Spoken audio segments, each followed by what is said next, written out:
Mga kaibigan, may good news para sa lahat. Kung gusto nyo nga makabasa ng mga balita tungkol sa Mindanao, wala nang iba kundi ang Mindanao Examiner newspaper. Mindanao ang sirkulasyon, Mindanao ang balita. Ang Mindanao Examiner sa Basilan, Sulu at Zamboanga. Gumawa na rin ito ng mga independent films at ABP, audiovisual presentation, at may photography at video services pa. Bisitahin po natin ang kanilang website sa MindanaoExaminer.com o tumawag sa 9925480. Marami pong salamat. Kaya natin to. Yahoo! Gising na mga kaibigan, Radyo Mindanao na. Welcome sa ating programa. Isang oras na chismisan, opinyon at komentaryo. Dito lamang sa Radyo Mindanao, sa Radio Philippines Network. RPN DXXX Zamboanga, 1008 in your AM band. Tayo ay napapakinggan sa malaking bahagi ng Mindanao, Basilan, Sulu, Tawi-Tawi, Sabah, Malaysia, Central Mindanao, Maguindanao, Sultan Kudarat, Cotabato. Ito po dyan balingkod, Alcinto, nagsasabing isang malamig na hapon sa ating lahat.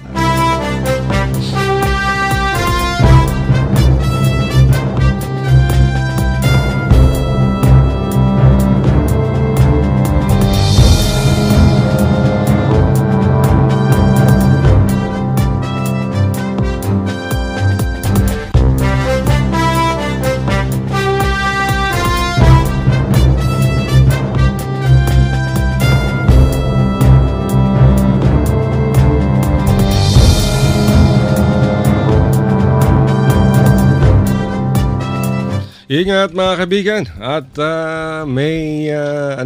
merong pag-ulan sa malaking bahagi ng ating rehiyon.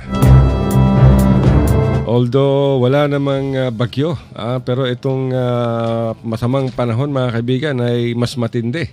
Ang pag-ulan sa Luzon at sa Visayas, ganoon din sa Northern Mindanao.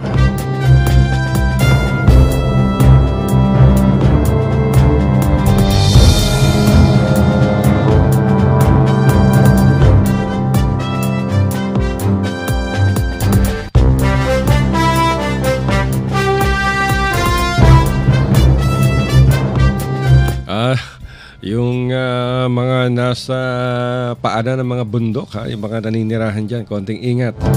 At sa mga baybaying dagat at ilog, maging mapagmatsyag mga kaibigan. At para hindi tayo maging biktima ng biglang pagtaas ng tubig, pagbaha o ng landslide. Alam nyo naman, ang panahon ay weather lang.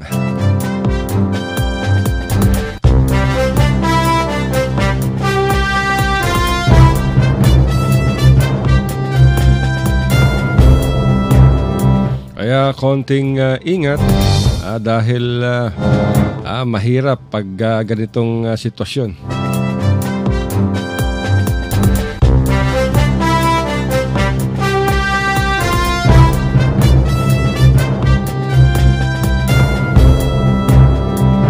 Ayong adlaw sa Zamboanga Peninsula,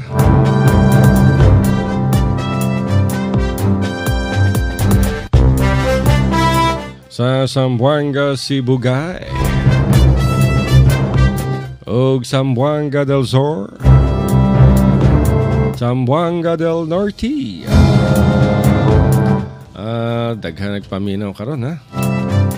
Sige ka text sa mga advertisers natin, yung gustong maglagay ng commercial advertisement, maaari kayong mag-text sa aming sales department sa 0995-520-2358 at sa 0947-482-3453. Kung gusto nyong magpalagay ng advertisements, commercials, saan pa? Dito na sa Radyo Mindanao.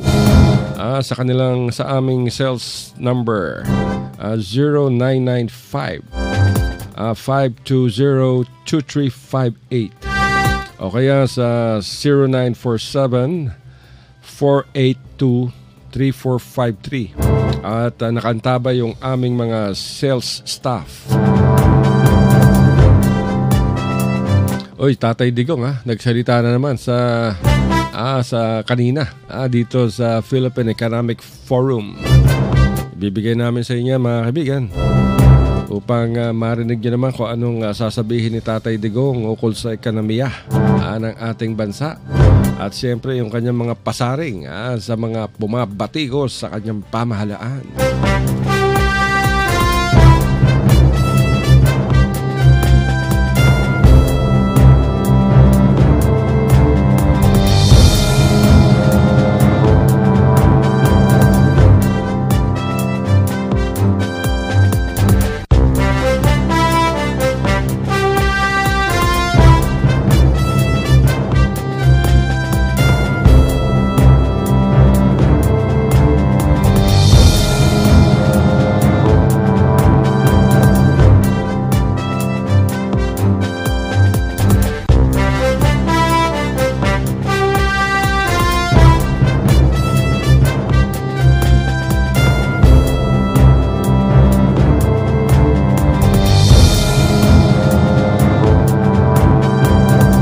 Alam nyo mga kaibigan, merong isang policewoman. Yung mga nakikinig sa atin. Merong isang policewoman ang itinumba sa Zamboanga City. Itong policewoman mga kaibigan, kabilang to sa mahigit 100 pulis na galing sa National Capital Region. At sinibak sa pwesto dyan sa NCR at ipinadala sa Mindanao. Pero dito siya bumagsak sa Zamboanga City. At nitong Lunes lamang mga kaibigan, nako po, tinadtad siya ng bala ng mga di lang salarin na nakasakay sa isang motorsiklo habang nakikipaghuntahan sa dalawang kasamang babae dyan sa Barangay Bitali sa Zamboanga City. At ipinag-utos na ng pulisya ang malalim na investigasyon sa pagkakapatay dito kay PO1 Pegelin Vargas. Habang kausap nito ang dalawang babae dyan sa naturang lugar, ang 40 anyos na parak ay itinapon sa Zamboanga dahil di umano'y sa pagkakasabit ito sa illegal na droga sa NCR. Yan ang alegasyon, mga kaibigan. At inaalam pa kung may kinalaman sa mga kaso sa droga na hinahawakan ni Vargas sa NCR. Ayon pa kay Senior Superintendent Luisito Magnayi, ang hepe ng Zamboanga City Police Office. Sinabi naman ni Magnayi na multi-awarded umano si Vargas dahil sa mga operasyon na kontra-droga nung ito ay nasa National Capital Region pa. Nabatid na kausap ni Vargas sina Maria Socorro Alona Samonte di kalayuan sa kanyang boarding house nang biglang dumating ang dalawang lalaking nakasakay sa motorsiklo at bigla na lamang itong niratrat. Ayon sa investigasyon ng pulisya ay 9 na bala mula sa 45 kalibre pistola ang bumaon sa katawan ni Vargas na Tubong, Marilao, Bulacan.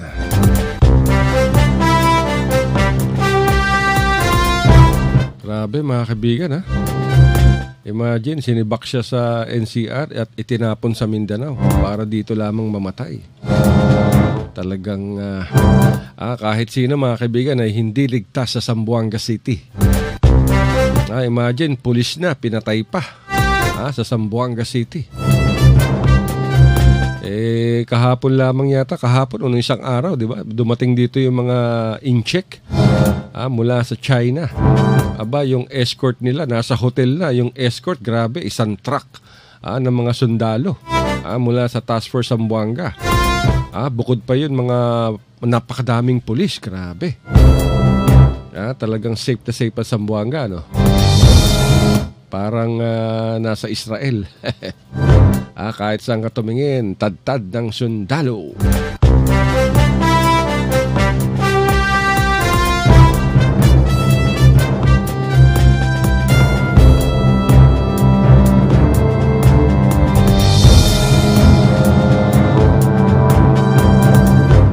po, may inaasahan na naman dagdag buwis. Grabe. Anyway, pag-usapan natin mamaya yung dagdag buwis, mga kaibigan. Ang kauna-unahang ipinasa ng pamahalaang Duterte. Dagdag sa buwis. Naku po. Comprehensive tax program di umano tawag dito. Pahirap na naman sa mga ordinaryong mamamayan niya.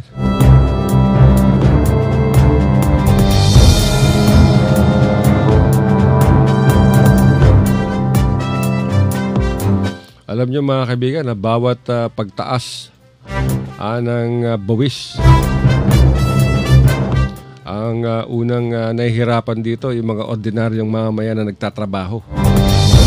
Yung mga tulad natin, mga working class. Wala tayong ginawa kundi magtrabaho araw-araw upang mabuhay yung ating pamilya. Ang matindi pa dyan, yung mga ibang kapitalista, yung mga ibang empleyado, mga kumpanya, mga employer, hindi makapagpasweldo nang naayon sa batas. Ang yayaman na, ang saswapang pa rin sa mga pera. Mga ganid!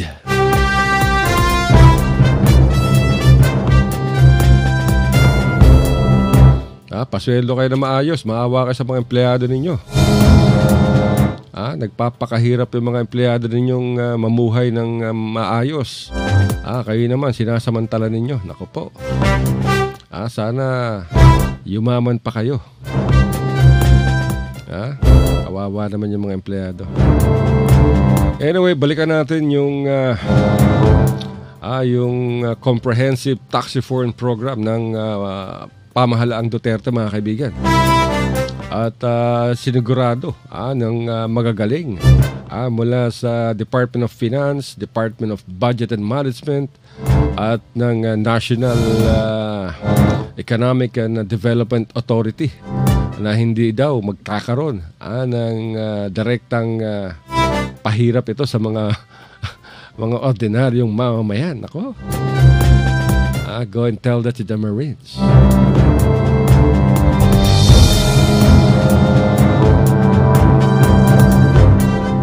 At ayon dito kina Secretaries Carlos Dominguez ng Department of Finance, Benjamin Chocno ng Department of Budget and Management at Ernesto Pernia, ang Director General ng NEDA, ay gumagawa umano sila ng programa upang makatulong sa impact nitong proposed indexing ng mga inflation ng mga excise taxes sa mga oil products at upang hindi raw gaanong mahirapan. Ay naku po, imagine mga kaibigan, magkakaroon ng adjustment sa excise tax sa mga langis at sa diesel, gasolina at iba pang petroleum products. At ito ay kauna-unahang proposal na ginawa ng pamahalaang Duterte. At ibinigay na to sa Kongreso noong September 26. Grabe. Alam nyo mga kaibigan, pag tumaas yung buwis sa mga petroleum products, ang gagawin ng mga kapitalista rito, siyempre tataasan din nila yung kanilang presyo. Pag tumaas yung presyo, apektado dito yung mga driver ng mga public utility vehicles. At pag tumaas yan, tataas ang pamasahe. So sinong apektado? Di ba mga working class, yung mga nagtatrabaho? Wala ka naman maglakad yung mga nagtatrabaho para hindi magbayad ng mataas na pamasahe. Ito naman mga ibang ganid na driver, mag-rally, magpoprotesta. Pag hindi nyo tinaasan yung pamasahe, hindi kami babiyahe. Di ba? Yan ang panakot yan. So sinong kawawa? Di ba yung mga riding public? Katulad ngayon, dyan sa Zamboanga City, napakababa ng presyo ng gasolina at diesel. Mahigit 30 pesos lang yata ang 1 litro ng gasolina ngayon sa Zamboanga. Mula sa 45, 47, umabot pa ng 50 yan. Ngayon, 30 pesos kada litro. Pero narinig ba natin yung mga drivers ng mga pampublikong sasakyan na magkakaroon ng rollback sa pamasahe? Wala. Pero kung biglang magkaroon ng increase na piso, mangyak-ngyak kagad itong mga driver at hingi kagad ng taas pasahe. Ayan ang sinasabi nga natin mga kaibigan, di ba? One way lang talaga. So kawawa itong mga Pilipinong trabahador. Kaya itong tax reform program, nako mga kaibigan, matindi to. Dahil dito palalawakin pa lalo yung base ng value added tax at i-restructure din yung itong mga excise tax sa mga sasakyan. Maliban lang sa mga sasakyan, yung mga kotse. At hindi kasama rito yung mga truck, yung mga cargo vans, yung mga jeepneys, o kaya yung mga iba pang sasakyan na espesyal. Di ba? Dapat dito, dapat ito pag-aralan ng husto. Ang problema ngayon sa Kongreso, kung anong sinabi ni House Speaker para suportahan tong gantong klaseng panukala, approve kagad Hindi na iniisip yung magiging epekto nito sa mga ordinaryong mamamayan.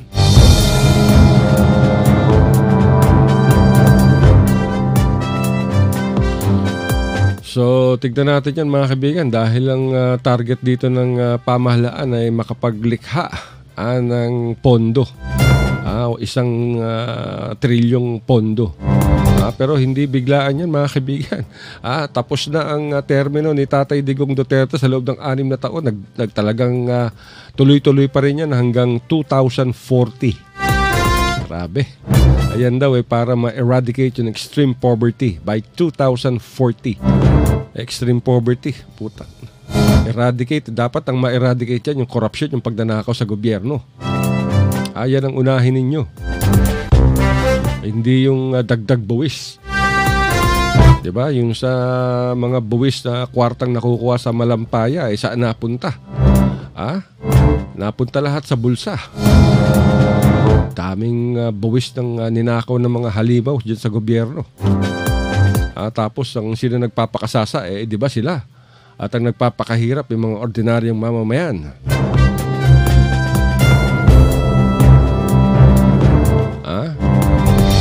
Mas matindi nung panahon ni Gloria Arroyo tsaka ni dating Pangulong Aquino. Nung panahon ni Gloria, nako, matindi. Matindi ang matindi ang nakawan. Nung panahon naman ni Aquino, nako, yung PDAF at tsaka yung DAP. Grabe. Talagang pinagpistahan ng mga mambabatas. Itong mga mambabatas ang unang dapat mawala ng pondo dahil ang trabaho nila ay gumawa ng batas. Wala silang karapatan na humawak ng salapi ng taong bayan. Dahil ang salapi ay dapat mapunta sa mga ahensya ng gobyerno, hindi sa bulsa ng mga politiko. Katulad ng intelligence fund. Sino ba nakikinabang sa intelligence fund? Napupunta ba lahat yan sa dapat puntahan? Hindi. Napupunta yan sa kaliwang bulsa, sa kanang bulsa. Yan ang problema dyan. Kaya dapat mga kaibigan magmatsyag tayo. Bantayan natin itong mga nagnanakaw sa gobyerno.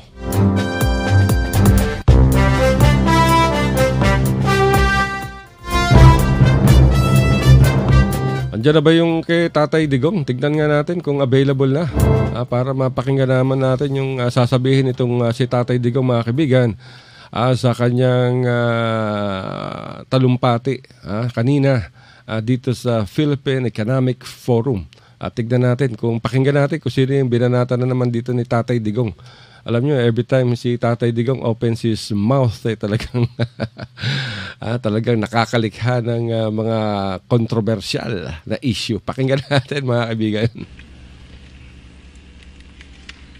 Complementarily, we also need to decentralize growth through agriculture development, particularly in the rural areas which are more dependent on agriculture, like Mindanao, that produce the country's top agricultural exports such as bananas, pineapples, coconut, and tuna.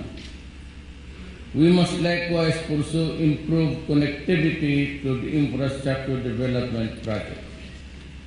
Japan has the corresponding capacity to be a reliable partner in all its resources, expertise, and technical knowledge.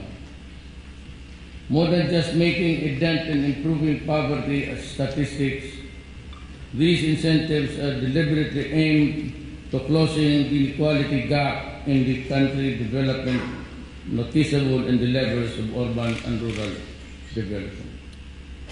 With all our fresh effort and renewed commitment, these are the challenges that we certainly are capable of addressing and collectively surpass, along a strong determination to make meaningful changes in the lives of our people, their communities, families, and themselves. I would like to add a few statements in my address to you, because I know that it is also what is in everybody's mind. You know, I went to China for a visit, and I would like to assure you that all there was economics. We did not talk about arms.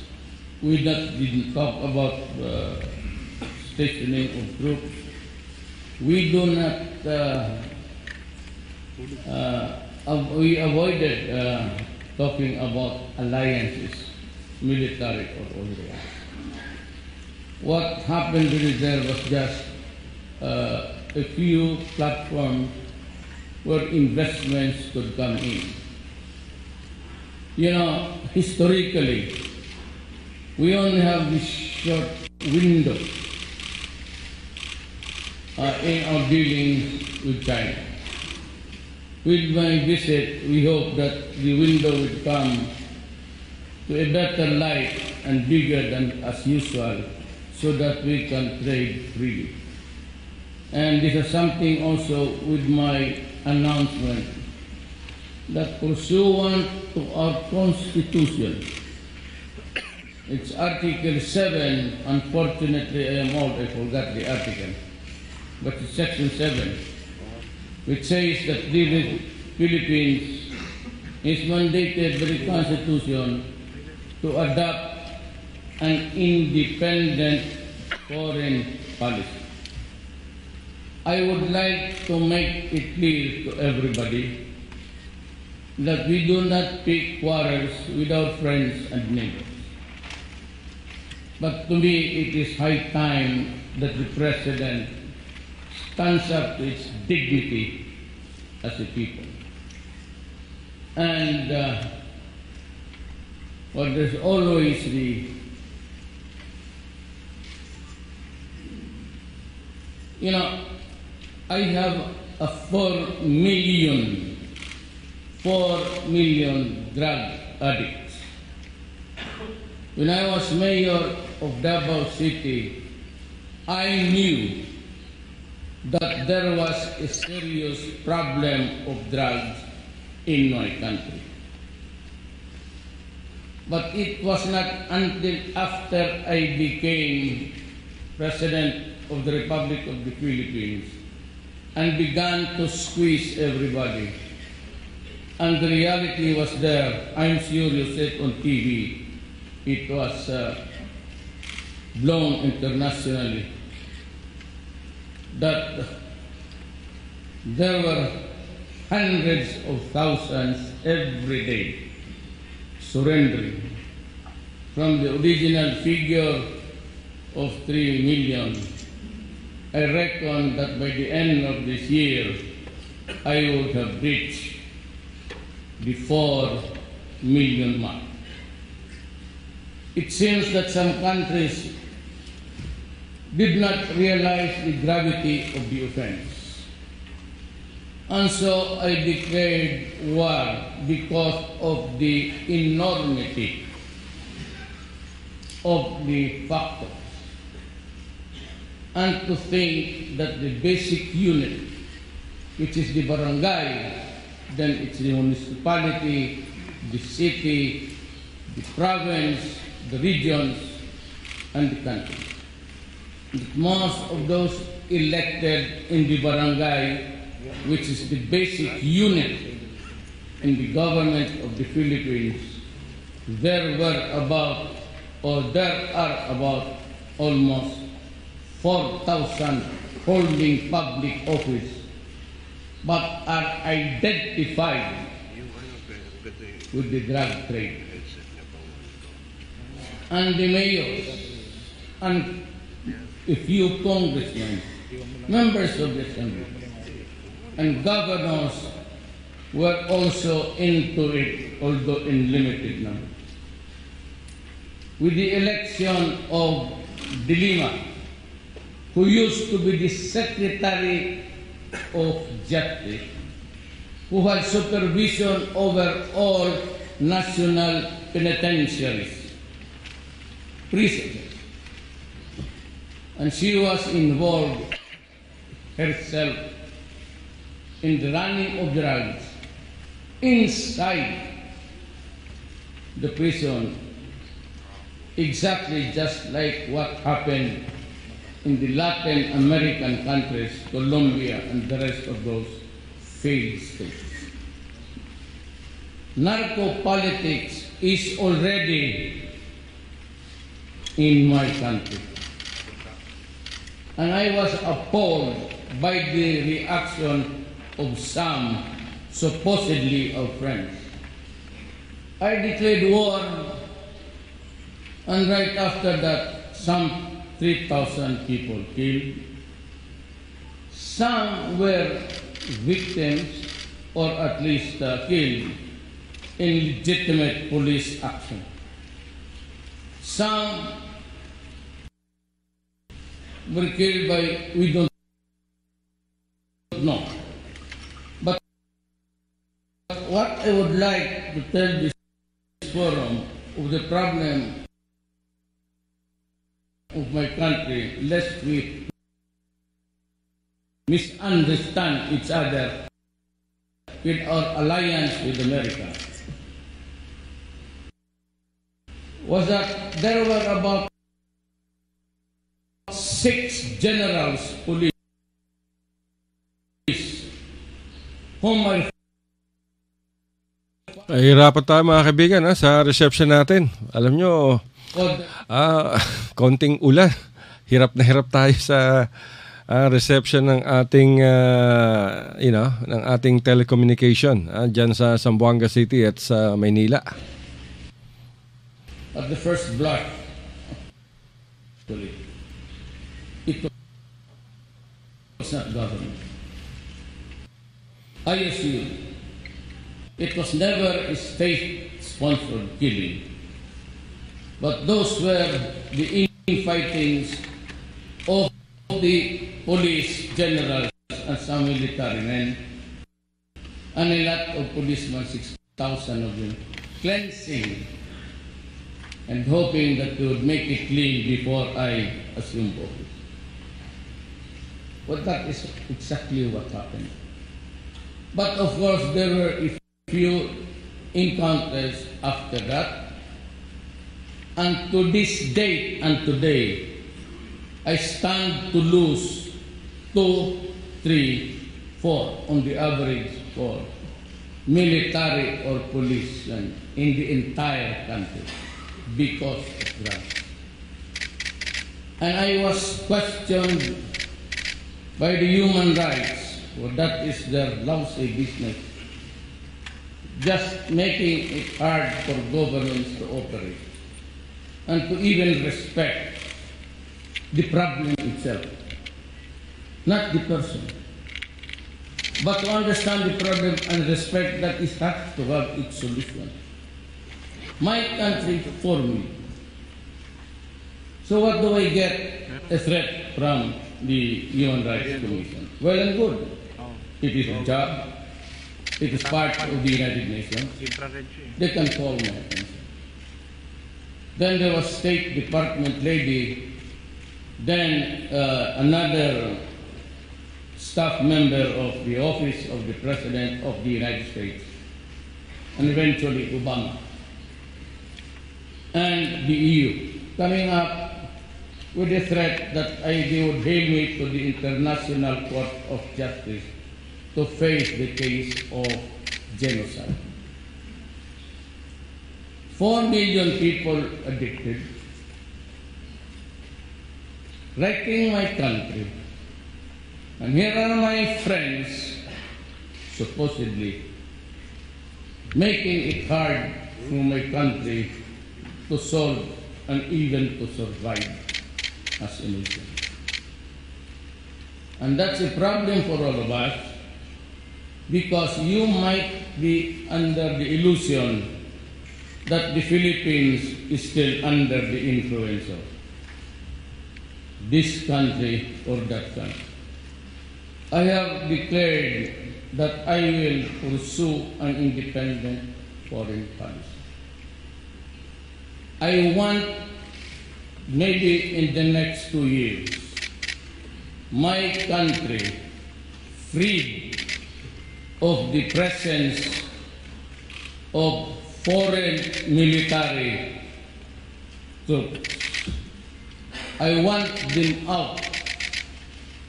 And if I have to revise or abrogate agreements, executive agreements, I will. This will be the last maneuver, war games between the United States and the Philippines.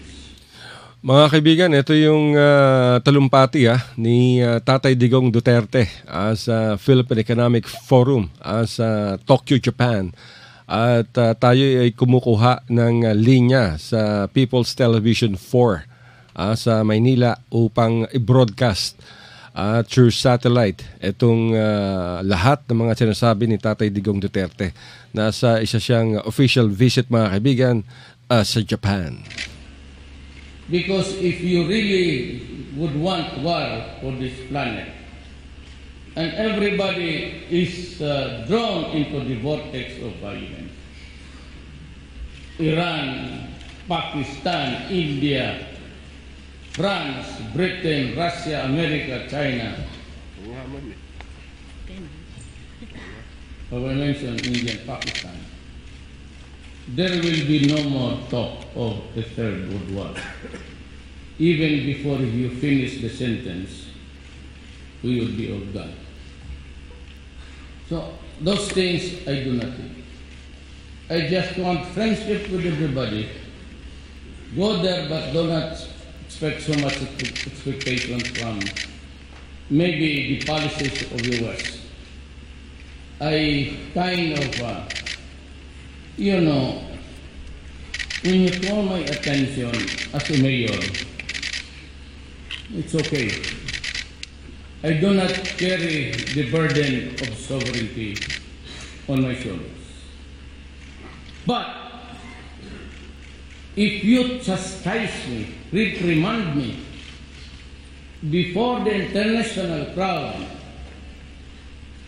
and you say, Mr. Duterte, you stop the killings there, but they know fully well of the problem of the 4 million Filipinos already sick and dying, and the encounters between government and the drug people. Just like in, and they would say to you, stop it, because we will withhold or suspend aid and assistance to your country.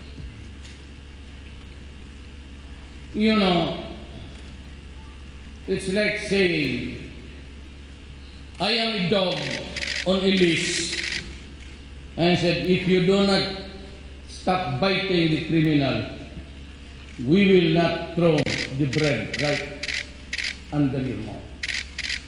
We will throw it further so that you'll have to struggle to get it.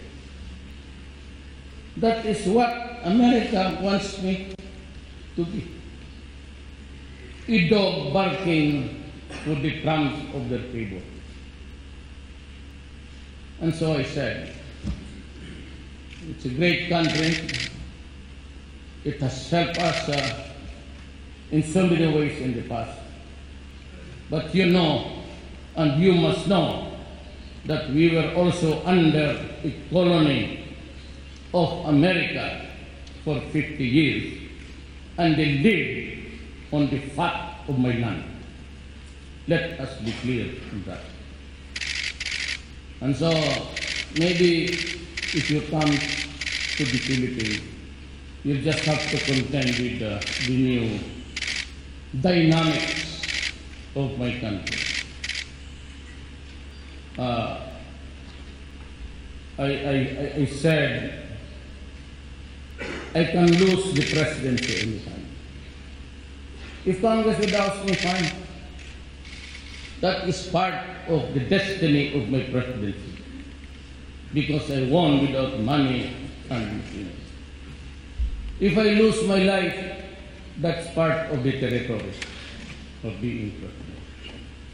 But I would never allow our dignity and honor to be just like a doormat before the international public. I will not allow. So, I may have ruffled the feelings of some, but that is how it is. We will survive.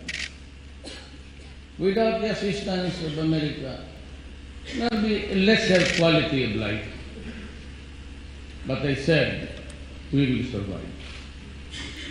And if there is one thing I would like to prove to America and to everybody, is that there is such a thing as the dignity of the Filipino people.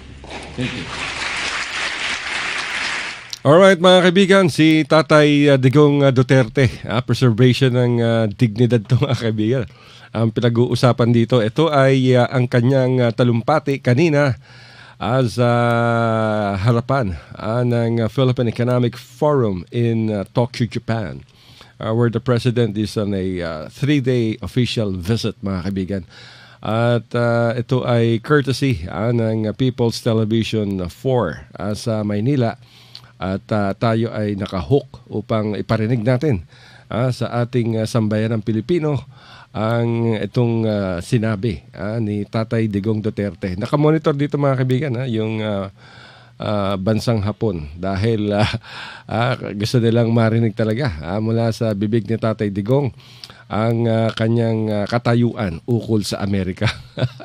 So yan, talagang pag sinabi ni Tatay Digong, ayun na yun. Wala nang if, wala nang but. Love you. Pero may nagtatanong sa atin, si Noli. Tinatanong niya kung sino daw yung babaeng kausap nitong si PO1 Pegilin Vargas, yung pulis na binaril sa Barangay Bitali.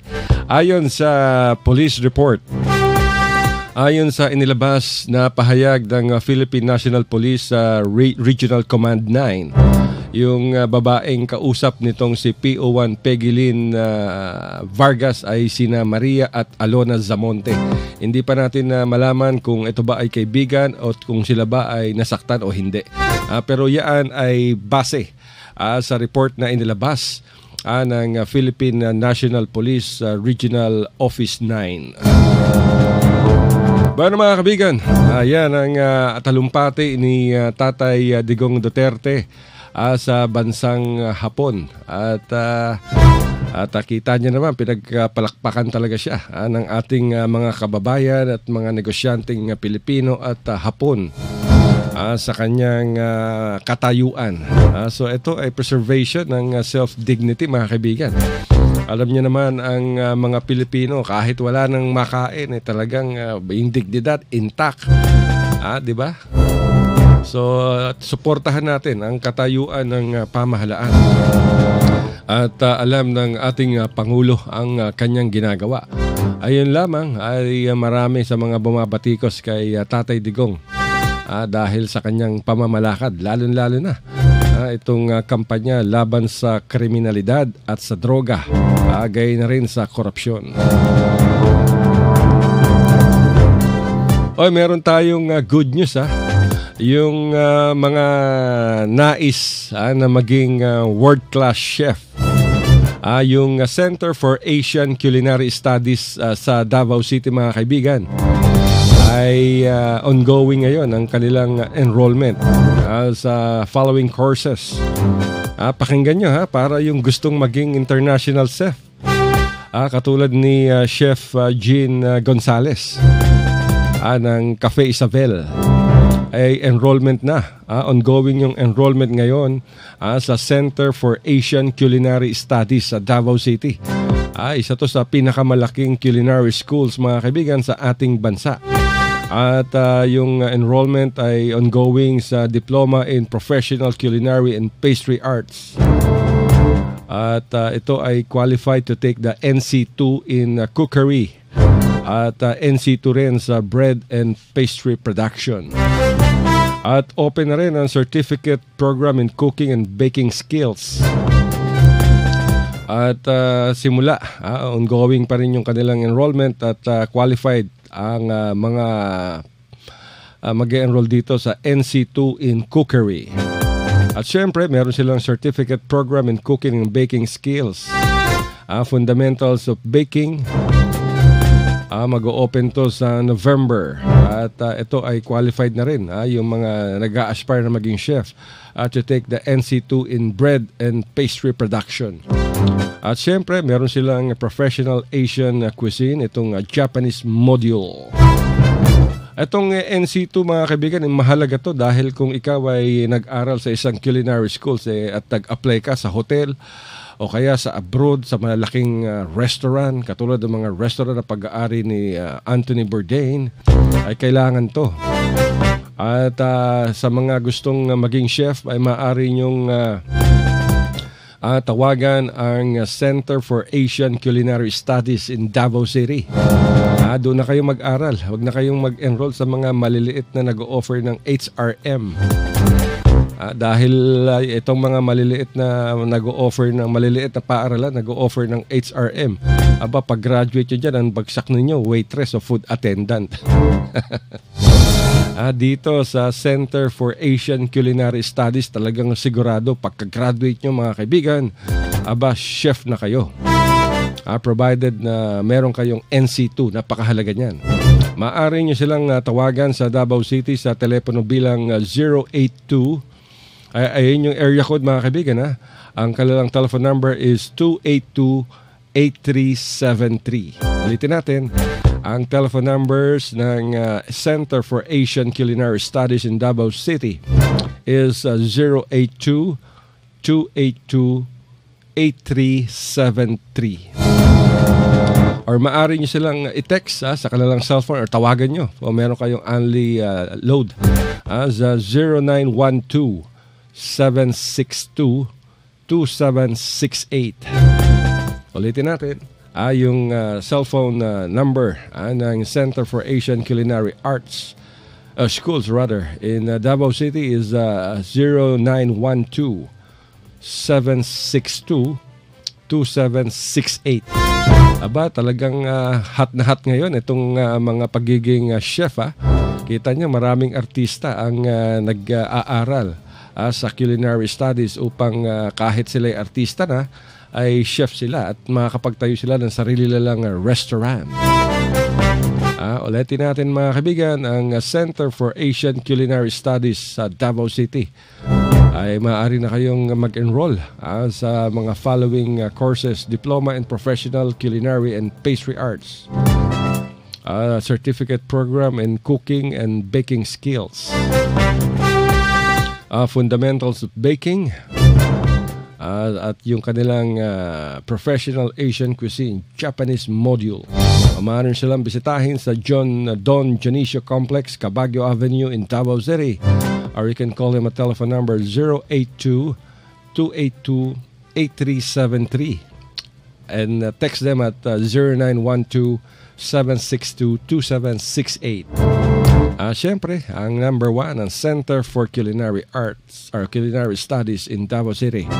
May-ari nito, mga kaibigan, yung Cafe Isabel, anong tanyag na chef na si Jean Gonzalez.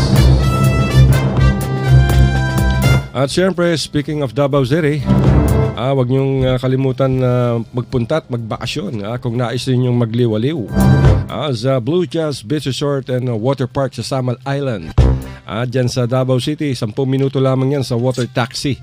Sakay kayo sa Sasa sa Davao City. In 10 minutes, nandiyan na kayo sa Samal Island. Kaya kung gusto ninyong mag-celebrate ng birthdays, weddings, anniversaries, baptismals, o kaya a reunion, get together with the friends, barkada, pamilya, business seminars, workshops, retreat, saan pa? Napakalaki nitong Blue Jazz Beach Resort and Water Park at napakamura. World class ang amenities, multi-awarded mga kaibigan. You can call them at telephone numbers 082-284-2000. Ulitin number, ito yung number ng Blue Jazz Beach Resort and Water Park, 082-284-2000. O kaya mag-text kayo o tawagan ninyo ang kanilang cellphone numbers. Save ninyo sa inyong mga cellphone, 0998-967-8001 up to 8005. Ulitin natin, 0998-967-8001 up to 8005. Blue Jazz Beach Resort and Water Park and Samal Island.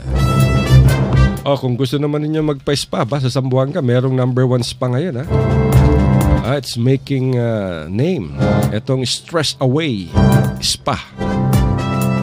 Professional spa to mga kaibigan. Diyan lamang pagkalagpas ng Samselco. Ang Stress Away Spa. Napakamura. Kung gusto nyo mag-relax, magpa-spa, shiatsu ba o Swedish oil powder, dyan na sa Stress Away Spa. Napakagaling ng mga physical therapist dyan at massage therapist. Dyan lamang yan sa malapit sa Zamboanga City Electric Cooperative. Lagpas lamang. At andyan na ang Stress Away sa Putik.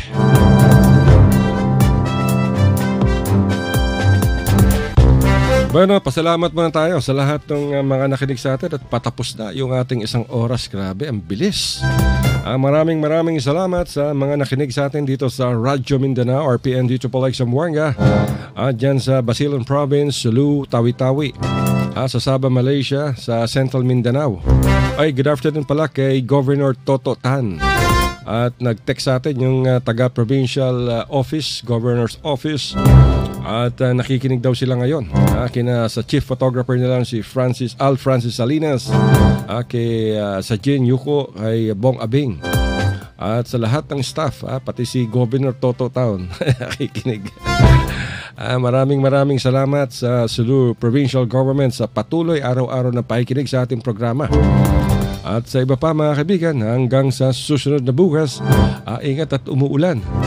Yung mga sinampay natin hindi matutuyo upang hindi mangamuyan mga kaibigan, huwag nating tiklopin. At siguradong kinabukasan hindi maganda amoy niyan. Amoy kulob. Kaya gumamit kayo ng Downy. Pero mga kaibigan, ito po inyong balingkod Alzino nagsasabing isang napakagandang hapon sa ating lahat. Hanggang sa susunod na bukas mga kaibigan, dito lamang sa Radyo Mindanao, RPN dito po like Zamboanga. Bye-bye, I love you, Mama Chup Chup, take care.